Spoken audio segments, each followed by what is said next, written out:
Morning, friends. I am going to this morning talk about, and this morning when I'm doing this, um, how to find some different strategies for when you're adding decimals. Now, I have here this picture because we can model with hundredths grids, and you may or may not be familiar with base 10 blocks, but this is a picture, and I'll talk more about those blocks in a little bit. But there are several ways you could do this. And the first way could be modeling with this grid. So I'm going to change this. And we are going to use this grid to show 34 hundredths.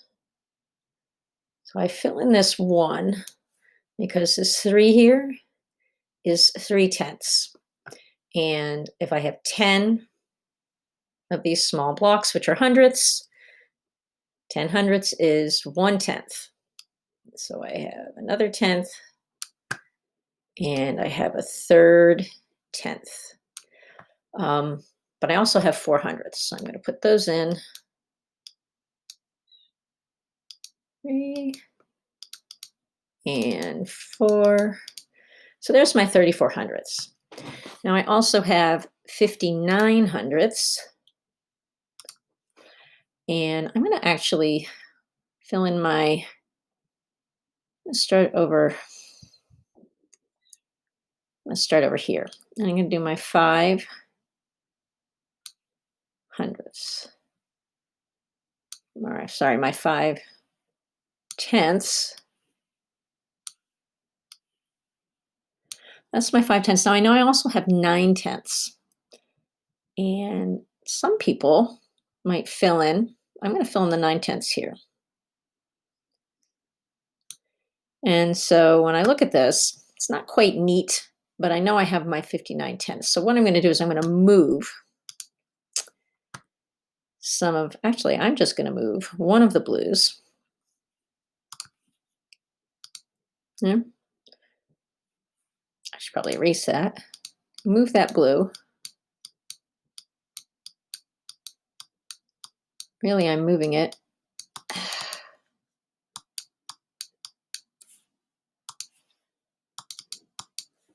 All right. This is what we're going to do.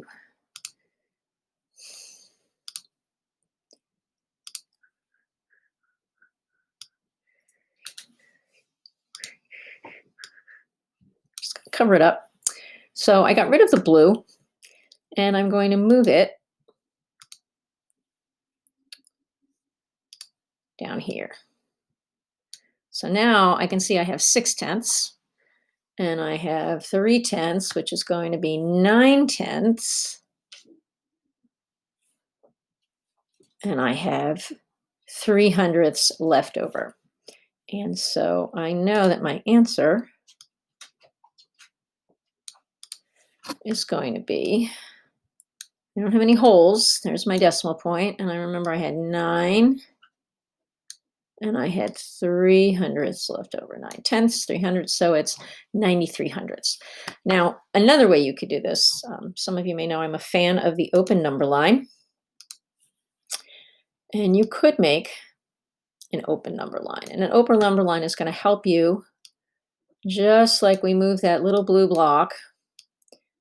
I have 59 hundredths. And it's an open number line. There are no other numbers on it. I can start wherever I want. I'm going to take that 1 that I took here, and I'm just going to make myself a nice friendly number. And I'm going to add that 100th to the 59 hundredths, and I'm going to get, as it turns out, 6 tenths. And I could put my 0 there to remind me that I still have some hundredths to add. Don't have to.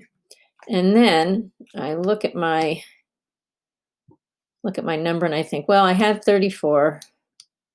I took 1 away from it. These are decimals, which leaves me with 33 hundredths, which is really easy to add to 66 tenths. I can add that 33 hundredths. And that gets me to 93 hundredths, which is what I had there. All right, so let's see, check my little notes. We've got the nearest tenth. We use the number grid. Excuse me. You can also use the blocks without using the grid. I'm going to make these, again, really fat. Let's have our blocks be green. And I could just draw lines to represent my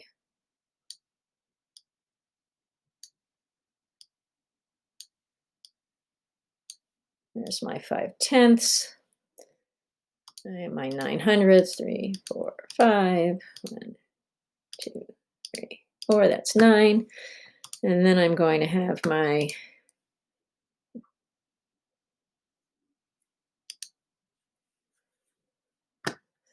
34 hundredths, and I have 3/10, 4 hundredths. And again, just like I can add up the tenths. That's here. If I want. Oops, sorry, don't want you in there.